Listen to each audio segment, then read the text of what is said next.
प्रधानमंत्री नरेंद्र मोदी बिहार के बाद पश्चिम बंगाल के दौरे पर थे, जहां उन्होंने पश्चिम बंगाल को कई तरीके की सौगात दी है। तो साथ ही प्रधानमंत्री मोदी ने इस दौरान एक रोड शो किया।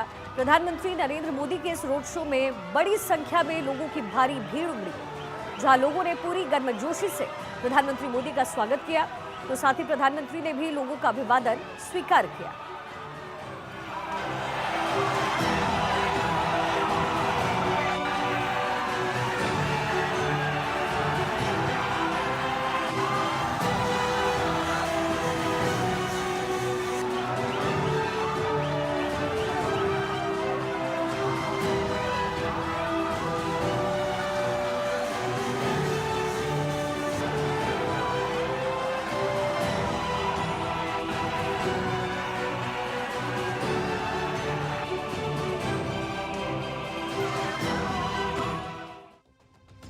प्रधानमंत्री मोदी ने गया जी में कई क्षेत्रों के लिए बिजली, सड़क, स्वास्थ्य, शहरी विकास और जल आपूर्ति संबंधी लगभग 13,000 करोड़ रुपए की लागत वाली कई विकास परियोजनाओं का शिलान्यास और उद्घाटन किया। इसके साथ ही उन्होंने 2 ट्रेनों को हरी झंडी दिखाई। ये ट्रेन गया से दिल्ली के बीच अमृत भारत एक्सप्रेस और वैशाली से कोडरमा, जो कि झारखंड में है, उसके बीच बौद्ध सर्किट के लिए शुरू हुई है। बिहार दौरे के दौरान प्रधानमंत्री मोदी ने गया जी के साथ ही बेगूसराय वो पहुंचे। प्रधानमंत्री ने बेगूसराय में गंगा नदी पर बने 6 लेन ओंटा सिमरिया ब्रिज का उद्घाटन किया। नीतीश कुमार के साथ प्रधानमंत्री पुल पर घूमते नजर आए। उन्होंने अपने गले से गमछा निकाला और हाथ से घुमाकर लोगों का अभिवादन किया। इस दौरान उनके साथ केंद्रीय मंत्री गिरिराज सिंह और डिप्टी सीएम सम्राट चौधरी की मौजूदगी रही। ब्रिज के नीचे बने हुए घाट पर प्रधानमंत्री के स्वागत में सांस्कृतिक कार्यक्रम होते रहे। पीएम को देखने के लिए लोगों की भारी भीड़ घाटों पर नजर आई। प्रधानमंत्री तकरीबन 37 मिनट तक ब्रिज पर रुके और इस दौरान उन्होंने लंबा रोड शो भी किया। बिहार प्रधानमंत्री मोदी पहुंचे और मेगा रोड शो हुआ। समर्थकों की भारी भीड़ नजर आई। वहीं मंच पर जब प्रधानमंत्री मोदी पहुंचे तो नेताओं ने जोरदार स्वागत किया। इस दौरान जनसभा में मोदी मोदी के नारे लगे। बिहार में विधानसभा चुनाव बेहद नजदीक है और ऐसे में मंच पर बैठे हुए पीएम मोदी, सीएम नीतीश कुमार और राज्यपाल आरिफ मोहम्मद खान ने मंत्रणा की। पीएम मोदी की जनसभा में महिलाएं भी बड़ी संख्या में मौजूद रहीं और इस दौरान महिलाओं का भी उत्साह देखते ही बना। इससे पहले गया जी में प्रधानमंत्री नरेंद्र मोदी ने 13,000 करोड़ की योजनाओं की शुरुआत की। मगध यूनिवर्सिटी के कैंपस में अपने 34 मिनट के भाषण में उन्होंने कांग्रेस और आरजेडी पर जोरदार निशाना साधा। सरकार की उपलब्धियां भी गिनवाई। आतंकवाद और घुसपैठ पर भी बातचीत हुई। पीएम ने कहा कि हम घुसपैठियों को देश से निकाल कर रहेंगे, इन्हें आपके हक पर डाका नहीं डालने देंगे। कांग्रेस आरजेडी घुसपैठियों के साथ खड़े हैं। बिहार में मोदी की जो बड़ी बातें थे वो एक एक करके आपको बता देते हैं। घुसपैठियों पर सबसे पहले प्रधानमंत्री मोदी बोले, कांग्रेस आरजेडी के साथ खड़ी है। देश में घुसपैठियों की संख्या चिंता का विषय बन गई है। बिहार के सीमावर्ती जिलों में डेमोग्राफी पूरी तरीके से बदल गई है। घुसपैठियों को देश का भविष्य तय नहीं करने देंगे। घुसपैठियों को युवाओं का रोजगार छीनने नहीं देंगे। घुसपैठियों को देश के बाहर करके रहेंगे। से एक और खतरे की बात की है और ये खतरा बिहार पर भी है।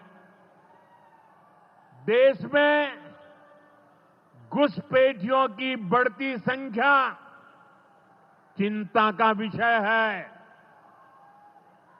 बिहार के सीमावर्ती जिलों में तेजी से डेमोग्राफी बदल रही है। इसलिए एनडीए सरकार ने तय किया है कि देश का भविष्य घुसपैठियों को नहीं तय करने देंगे। घुसपैठियों को बिहार के युवाओं के रोजगार नहीं छीनने देंगे। जिन सुविधाओं पर भारतीय लोगों का अधिकार है, उस पर घुसपैठियों को डाका नहीं डालने देंगे। इस खतरे से निपटने के लिए मैंने डेमोग्राफी मिशन शुरू करने की बात कही है। बहुत जल्द ये मिशन अपना काम शुरू करेगा। हम हर घुसपैठियों को देश से बाहर करके ही रहेंगे। इसके साथ ही प्रधानमंत्री मोदी ने नए बिल का भी बिहार की जनसभा में जिक्र किया। उन्होंने कहा कि पहले जेल में बैठकर लोग फाइलों पर हस्ताक्षर करते थे और हम ऐसा बिल लेकर आए जिसके दायरे में पीएम भी है। गिरफ्तारी होते ही पद चला जाएगा। बिहार में मोदी की जो बड़ी बातें थी एक एक करके आपको बता दें। महागठबंधन पर उन्होंने निशाना साधा। आरजेडी कांग्रेस को बिहार के सुख और दुख से मतलब नहीं। आरजेडी कांग्रेस राज में योजनाएं अटक जाती थी। कांग्रेस नफरती अभियान चलाती है। इंडिया के नफरती एजेंडे का जवाब दे रहा है एनडीए। आरजेडी कांग्रेस ने सिर्फ अपनी तिजोरियां भरी हैं। लालटेन राज में यहां कैसी दुर्दशा थी। लालटेन राज में एक क्षेत्र लाल आतंक से जकड़ा हुआ था। माओवादियों की वजह से शाम के बाद कहीं आना जाना मुश्किल था। गया जी जैसे शहर लालटेन राज में अंधेरे में डूबे रहते थे। हजारों गांव ऐसे थे जहां बिजली के खंभे तक नहीं पहुंचे थे। लालटेन वालों ने पूरे बिहार के भविष्य को अंधेरे में धकेल दिया था। न शिक्षा थी, न रोजगार था। बिहार की कितनी पीढ़ियों को इन लोगों ने बिहार से पलायन के लिए मजबूर कर दिया था। साथियों, बिहार के लोगों को आरजेडी और उनके साथी सिर्फ अपना वोट बैंक मानते हैं। उन्हें गरीब के सुख दुख, गरीब के मान सम्मान से कोई मतलब नहीं है। इसके साथ ही प्रधानमंत्री मोदी ने विपक्ष के शासन की याद दिलाई। उन्होंने कहा पहले बिहार में शाम को कहीं आना जाना मुश्किल था। गया जी जैसे शहर लालटेन राज में अंधेरे में डूबे रहते थे। न शिक्षा थी, न रोजगार था। बिहार की कितनी पीढ़ियों को इन लोगों ने पलायन के लिए मजबूर कर दिया। आप याद करिए, लालटेन राज में यहां कैसी दुर्दशा थी। लालटेन राज में एक क्षेत्र लाल आतंक से जकड़ा हुआ था। माओवादियों की वजह से शाम के बाद कहीं आना जाना मुश्किल था। गया जी जैसे शहर लालटेन राज में अंधेरे में डूबे रहते थे। हजारों गांव ऐसे थे जहां बिजली के खंभे तक नहीं पहुंचे थे। लालटेन वालों ने पूरे बिहार के भविष्य को अंधेरे में धकेल दिया था। न शिक्षा थी, न रोजगार था। बिहार की कितनी पीढ़ियों को इन लोगों ने बिहार से पलायन के लिए मजबूर कर दिया था। और इसके जरिए प्रधानमंत्री मोदी मगध ही नहीं बल्कि मिथिलांचल को भी साधते नजर आए। ओटा से बरिया पुल मगध और मिथिलांचल को जोड़ता है। प्रधानमंत्री एक साथ दोनों रीजन की विधानसभा सीटों को साधने की कोशिश कर रहे हैं। मगध और बेगूसराय दोनों जगह एनडीए की स्थिति उतनी मजबूत नहीं है। यहाँ बीजेपी का खास फोकस बना हुआ है। ओटा से बरिया पुल आखिर क्यों अहम है, ये आपके लिए समझना जरूरी। उत्तर बिहार और दक्षिण बिहार के बीच में 100 किलोमीटर की दूरी ये कम करेगा। पटना, मोकामा और बेगूसराय के बीच में ये सीधा कनेक्ट रहेगा।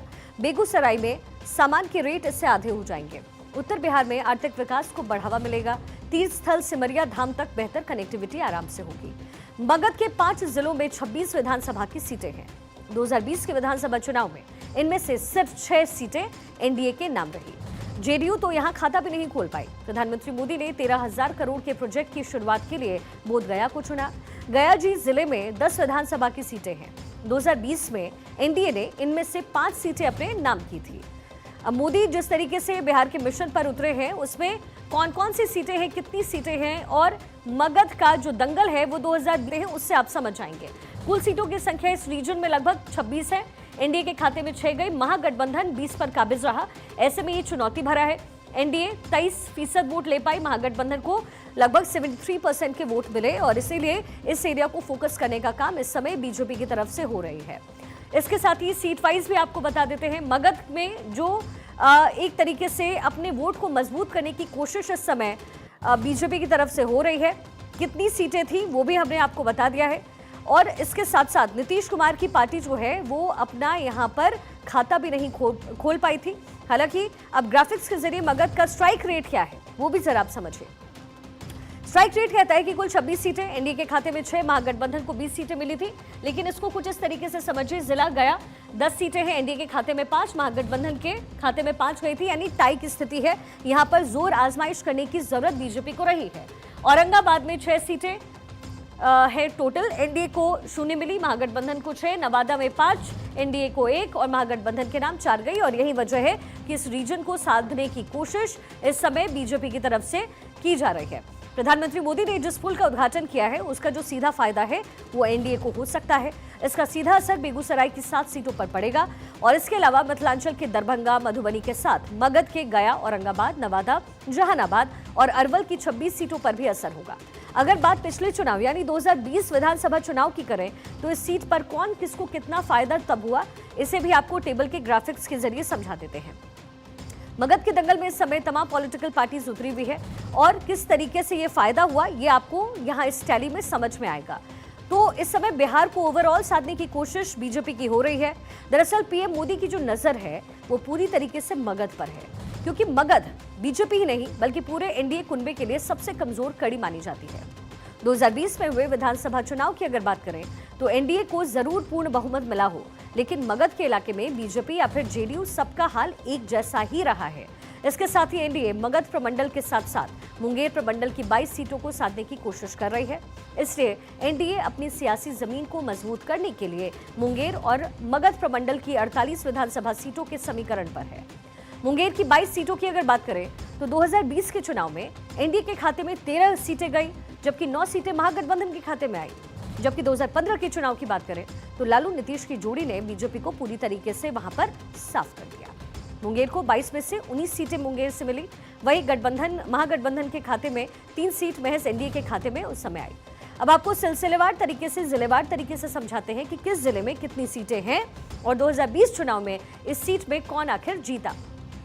मुंगेर पूरे प्रमंडल को अगर आप देखेंगे तो कुछ इस तरीके की टैली आपको नजर आएगी। महागठबंधन एनडीए में क्या कुछ समीकरण रहा है जरा आप यहां पर देख सकते हैं। मुंगेर में कुल 3 सीटें हैं, एनडीए के खाते में 2, महागठबंधन के खाते में 3, बेगूसराय में 7, एनडीए के खाते में 3, इसके साथ ही महागठबंधन को मिली 4 सीटें। तो इस तरीके से जो पूरा एक टैली है वो समझ आता है और यही वजह है कि बीजेपी का खास फोकस इस समय इस पूरे रीजन के ऊपर है।